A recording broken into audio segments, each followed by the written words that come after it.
G'day YouTube, how are we doing? It is Foul Play here, back for the fifth and final match of this Pioneer League. Not running so crash hot at the moment. Greasefang getting us well and truly in the last matchup. Here we've lost the die roll, opponent keeping 7, we've mulliganed 2-6. Alright, let's go ahead and keep this no aura hand. It's got good mana, it's got good creatures. Now we just have to find the auras. Just watch me jinx myself, guys. It's gonna happen. So is this fairies, mausoleum wanderer, pardon me, spirits, pardon me. I said fairies, I meant spirits. Fairies is not a deck, because this one's got like that aspiring aspirant, Luminarch aspirant or something. It's the blue one that levels up. Curious Obsession off the top, that is actually a card that we can utilize in the future. As far as that we can cast, it's going to be pretty hard to play that just on its own into a fairies deck, into a spirits deck. Yes, I said fairies. I said spirits a second time. All right, we'll focus up and we'll go from there. All right, so our opponent is attacking us with Mausoleum Wanderer here, holding up interaction. Now they were thinking for quite a long time, so that makes me think that it's more than just a Rattle Chains off at instant speed. I do believe they're holding up either Lofty Denial, Geistlight Snare, Spell Pierce, probably slightly less likely than those ones. We find all the glitters off the top. It's pretty hard tempo wise here to decide what to do. We could just run out our like least impressive creature. We could attack. Actually, I think it's worth the attack. Their only removal is like a one of Brazen Borrower / Petty Theft. So if they flash in a Mausoleum Wanderer here to block, it would be advantageous for us to resolve a Light Pause and go from there. With what they're holding up, I think we do just try to play 2 spells a turn. Although I should have done this pre-combat, because then I'd get a card draw from the Curious Obsession, and I'm not guaranteed to attack with it next turn. Let's hold off. I don't want to throw this on the board just yet. Yep, so our opponent did just lose 2 mana worth of tempo because they didn't want to bite off the Generous Visitor. Hopefully we get a land drop next turn and we can like double aura and get some stuff happening. Alright, there it is. Ascendant Spirit. Mausoleum Wanderer getting slightly bigger until next turn. So this can be activated instant speed. That's pretty funky. Alright, so Mausoleum Wanderer getting in there. We're all the way down to, well, 17. It's not that horrible for us now, is it? Ethereal Armor off the top. Very interesting. Alright, well, let's start with Ethereal Armor on our Scout. Generous Visitor trigger on the Scout.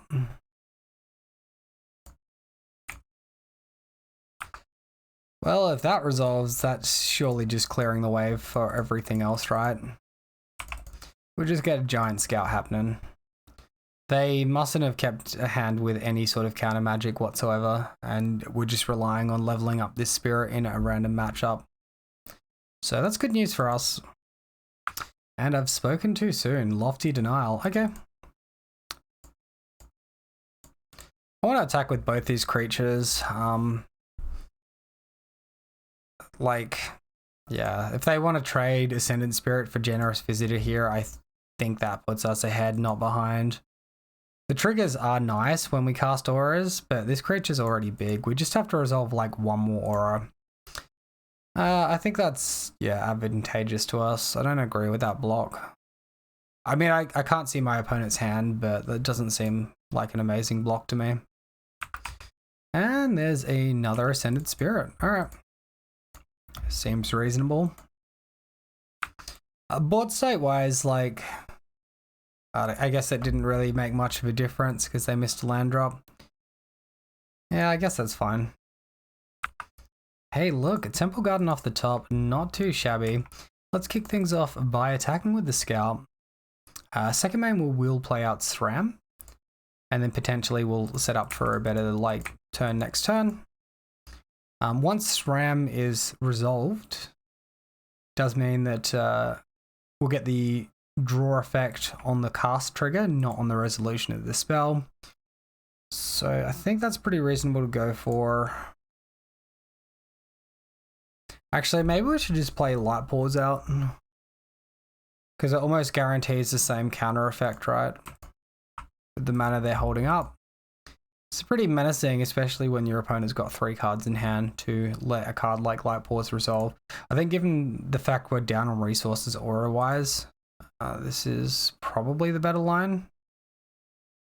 Alright, Gaslight Snare. Sure. How many times do I have to click no? I hate this about Magic Online. The fact it makes you click like 300 times. It's absolutely ridiculous. Alright, so our opponent does cast Mausoleum Wanderer now, buffing up their other one. And is this a Supreme Phantom finally? Alright, cool. Let's hit a land drop or a 1-mana aura and punish our opponent, please, deck. That puts us all the way down to 7. We need to kill our opponent here. It's 5 damage there. Mox Amber. Well, that is a land source. That'll do.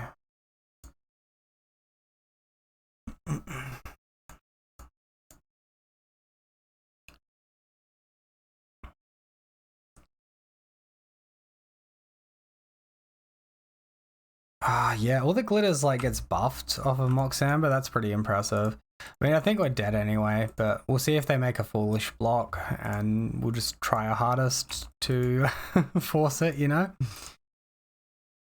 Finally, the land that doesn't hurt us. There we go. So it's 8 damage. Again, Mox Amber is buffing the all that glitters. So as soon as they level up the Ascendant Spirit, it gets flying. And then we're sort of screwed. I think the point this match went wrong was we were just stuck on 2 mana for too many turns. And that was probably the main point where it went wrong. If we'd have sequenced the Light Pause and SRAM differently here, how would that have helped? So we would have resolved Light Pause, all that glitters. We could have got an aura. That aura could have been Hammerhand, tap down one of their creatures. We're attacking for an extra 3. They're forced to block, but they're still not dead. Another Ascendant Spirit, buff. Alright, well that's us dead.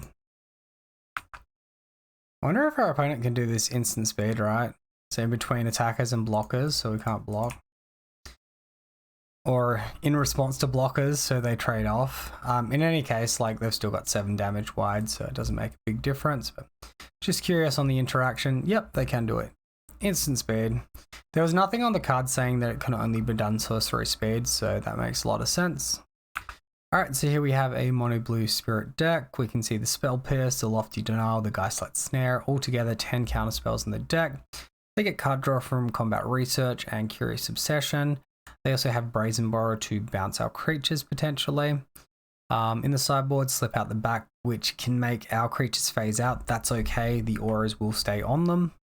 Leyline of Combustion, funky as heck. Another Brazen Borrow. Alright, well that's their deck. Let's get into sideboarding. A reminder guys, if you enjoyed the video or find it entertaining, please consider subscribing. So I don't think Hushbringer is very good. It literally just hits the triggers from the Mausoleum Wanderer and the Rattle Chains, so it doesn't really seem to do very much in this matchup. They're not splashing white for that Skyclave Apparition or Spell Queller, so we're not going to bother with that. As it is, we want to fight creatures to control the board state, we want to gain life, and we want to remove their creatures. We'll take out 3 all that glitters, bringing in these bad boys. Interesting looking hand here.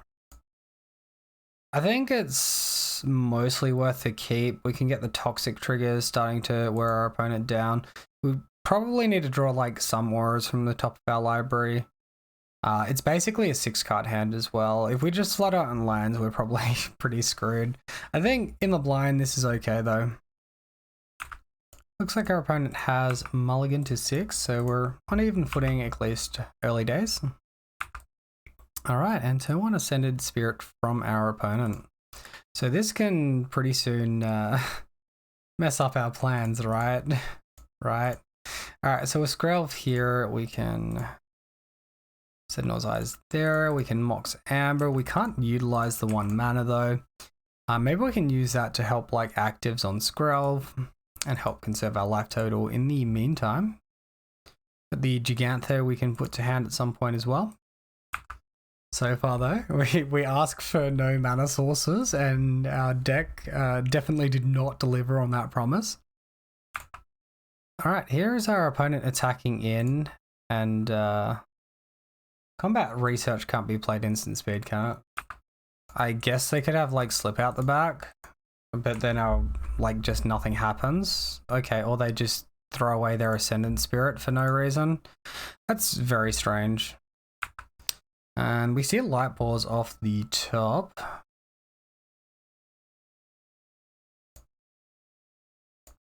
Definitely going to cast that one while we can get it under removal.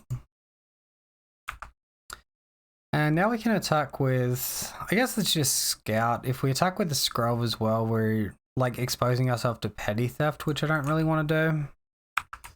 Alright, second end of turn, our opponent plays out Spectral Sailor, so they do have a creature on the board now. Alright, and we are being attacked for 1 in the air by that spooky sailor. Opponent also made their second land drop, so now they're holding up interaction potentially. Ah, beautiful. That's what you like to see, isn't it? We'll attack with these creatures. We'll leave the Skrelv back. If our opponent flashes in a blocker, we can give Pro Blue to one of our creatures in response. If not, we're just playing around counter magic. Real nice. Alright, and Gigantha to hand, passing the turn to our opponent. Alright, so our opponent has flashed in Rattle Chains now.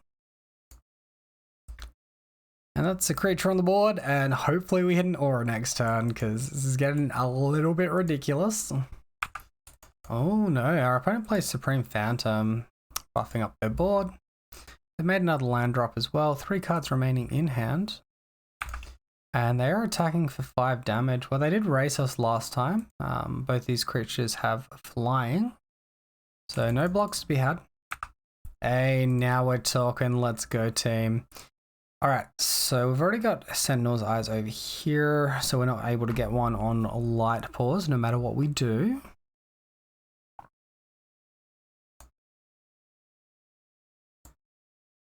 Let's go ahead and put Griff Spoon down on this side though. Our opponent's got us. I've been waiting a long time for this opponent. Yeah, let's go. Alright, so now we get to decide on an aura for Light Pause. I don't really like Curious Obsession. I think it's just Ethereal Armor and start forcing blocks from our opponent. Currently, our opponent has got 6 damage on the battlefield, 2 cards in hand. We get an Ethereal Armor that makes Light Pause a 5/5. I think this is reasonable. Attack for 8, threaten lethal next turn. Alright, and no blocks from our opponent. They do go to 4 life. That could mean bad things for us. Another Supreme Phantom, buffing up the board. 9 damage in total. We do have 1 blocker available here. And if we block with this creature, we get to reset the Sentinel's Eyes across onto our Light Pause. And then we can also get Trample and win the game. Alright, our opponent can just concede. So I feel like we were sort of lucky to get there because we were very slow and our opponent was just slightly slower. I don't think we want to change anything in the sideboard either. Let's just run it back. Alright, so what do we see here? We see a 1-lander with Light Pause, at which point our opponent can be holding up counter magic for our creature. No backup creatures, no guaranteed on the second mana. Let's mulligan that one. This looks a lot better. We can bottom 1 scout and then we've got a pretty much perfect suite of auras, apart from not having vigilance. We'll see what we can resolve against our opponent though. Alright, turn 1. Our opponent kept a 5-card hand, leaning on Mausoleum Wanderer. Alright, and Moxhammer off the top. So we'll lead on Branch Loft Pathway, passing to our opponent. Now this is going to be a very short game because our opponent unfortunately DC'd for a while there and has only got 20 seconds left on the clock. Mausoleum Wanderer is going to start attacking on in there. Spectral Sailor as well. Going to race this as best as they can, down to 14 seconds now. It's not looking super swell from their end. Temple Garden off the top for us. This will just go as hard as we can. And attack on in. I mean, like, they're down to 5 seconds now. This is ridiculous. At this point, like, if you're playing for time, now that you've got Ethereal Armor down, you could potentially just hold up Griffspin, hold up blockers, and run down the rest of the opponent's clock, but not necessary here. So as far as the deck is concerned, I want to try exploring this Mox Amber idea a little bit more. Just getting that extra mana for free is potentially going to be quite nice. I think potentially I've taken my land drops down slightly too low, down to 18. So in the situation where I can't get to my second land drop, I can't light pause on turn 2, which is a little bit unfortunate. Of course, there's the other line where you turn 1 Skrelv with the Mox Amber ready to go, and you're guaranteed the turn 2 light pause with protection, but we're trying to cheat out an extra 1 mana aura a turn earlier because of the Mox Amber. Because of this, I think if you're going for a Mox Amber build, you probably don't want this 2 mana package with the Alpha Authority, All That Glitters, and Root of Sustenance. Probably just load up with 1 mana auras, even an extra Mox Amber or an extra land, and just try and be as consistent as possible that way. So if we were to remove these 6 cards with the All That Glitters, Warbriar's Blessing, Alpha Authority, Rune of Sustenance, we'd be able to re-include the Aganjo that we removed from the land base, include 1 extra Mox Amber, include the 4th copy of Skrelv, which we also minus to make room for the initial 2 Mox Ambers, an extra Griffspoon, an extra Sentinel's Eyes, and an extra Cartouche. Now this could be wishboarded for other auras should you please that, but at this point you're basically looking at 21 1 mana auras, which I think is semi-reasonable with 3 Moxes. So in, whoops, those weren't supposed to go there. Yeah, like,